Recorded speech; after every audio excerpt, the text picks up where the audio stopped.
Takže ako sa máme, ranné vtáčatá? Dobre? Fajn. Času máme, koľko máme? Máme takých 45 minút, takže načrtnem, o čom dnes budeme rozprávať a najmä čo budete vy robiť a čo s tým, čo vy urobíte, ako naložíme. Takže dnes budeme rozprávať o argumente. A vedzte, že hociaký krik alebo napríklad také, keď niečo chcete, keď to nepodložíte nejakými dôkazmi, tak to bude len krik. Dobre. Ešte jednu malú pripovidku mám. Pred týždňom sa stalo akurát Markusovi, že jeho dcéra, ktorá má prirodzene dobrý argumentačný štýl, tak ona išla radiť kamarátovi. Kamarát povedal, že chce psíka. A ona mu povedala, ja ti s tým pomôžem.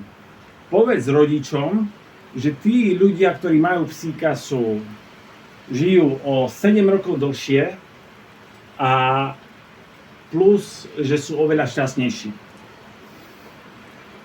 To zavážilo. A verá, že jej kamoš má psíka. Takže je to taká ako jej super sila, super schopnosť. Ak viete zaargumentovať veľmi dobre, tak častokrát dostanete to, čo chcete. Nie vždy, ale dosť často. Tak poďme na to. Od chaosu k štruktúre.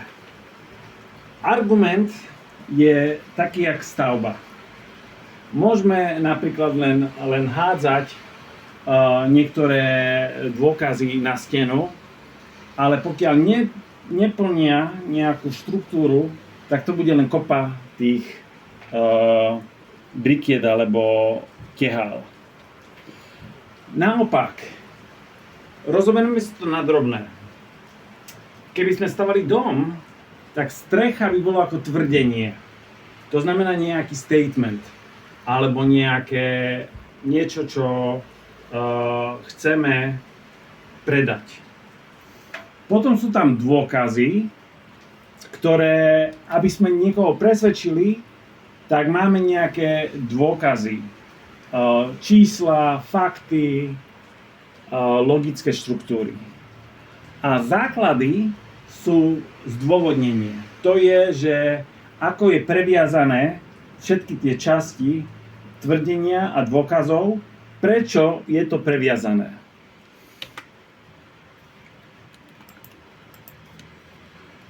Takže toto napríklad dáme si na príklade. Napríklad máme mestskú dopravu. Tam môžeme urobiť to, že keď znížime počet aut, tak, alebo takto, ešte raz, pardon. Keď je doprava MHDčka zadarmo, tak sa zníži počet aut a bude to mať blahodárny alebo dobrý efekt na ľudí. To je naše tvrdenie. Ako sa k tomu dostaneme? Máme dôkazy, že v estonskom Talline viedlo zavedenie bezplatnej dopravy 10% zníženiu počtu aut v centre. Takže to je fakt. To je dôkaz. Ale bez toho, aby sme to prelnuli, to nepôjde. A tam nastáva to jadro toho argumentu. A že zníženie počtu aut priamo vedie k lepšej kvalite ovzdušia a nižšej hlučnosti, čo zvyšuje životnú úroveň v meste. Tu o to ide, že zvýši sa kvalita života v meste. Ako? Cez lepší vzduch, cez menej aut. A to podložie teraz je, že je to teraz veľký trend, aby sme stavali mestá, ktoré sú udržateľnejšie. A to je vlastne takéto podhubie alebo podložie. obranný systém. Aj keď máme dobrý argument, vždy musíme rozmýšľať, ako nám niekto môže oponovať. A môžeme na to použiť tzv. Kvalifikátor. Kvalifikátor znamená, že povieme, dobre, MHDčka bude zadarmo, ale len vo veľkých mestách. V malých mestách, kde ovzdušie je už ešte celkom dobré, to netreba. Hej. A obrana bude napríklad, niekto povie, bude to zaťažiť to mesto a štát a podobne.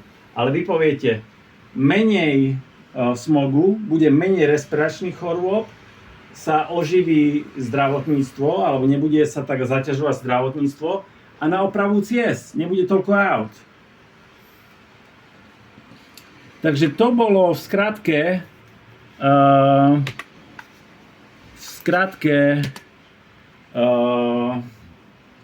argumentácia. MHD zadarmo, dôkaz Stalin, zdôvodnenie menej aut, lepší vzduch a leží to všetko na podpore ekologického urbanizmu a obrana je vlastne vyššie úspory, ktoré prídu. Takže, aby som to zhrnul. Tvrdenie je ako cieľ. Čo sa snažím dokázať, čo sa snažím povedať. Tak, jak napríklad tá jeho Markusová dcéra chcela presvedčiť, aby kúpili psíka. Že musel povedať, chcem psíka, lebo. Dôkaz je takým základom. O čo sa to opiera? To boli dôkazy. Buď v tom Taline, alebo s tým psíkom.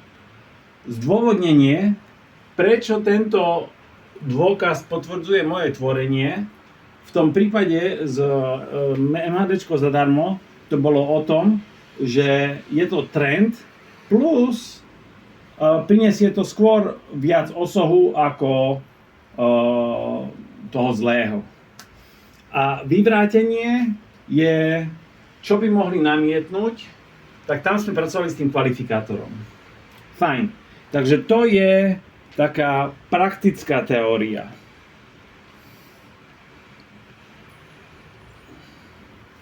Teraz urobíme to, že rozdelíte sa do skupín, budete mať 3 rady a vyberete si spomedzi seba, tí, ktorí viac chcú, tých bojovníkov, alebo tých, ktorí budú argumentovať. Ale oni v tom nebudú sami. To je v poriadku. Nebudú v tom sami. Každý z nich bude mať 2 sekundantov a sekundanti budú na to, aby buď používali aj vlastný rozum, ako ktoré argumenty čím podporiť, akými dôkazmi, a takisto pozrú sa na to, že čo hovorí AI o danom probléme. Takže témy budú celkom ľahké a zrozumiteľné, takže no stress. Hej? Fajn. Môžeme začať. Zhlúpnite sa po 10 a takto dáme určité cvičenie. Hej? To cvičenie bude o tom, že jeden bude za daný argument a druhý bude proti. A musí obhájiť svoju pozíciu. Takže ideme na to.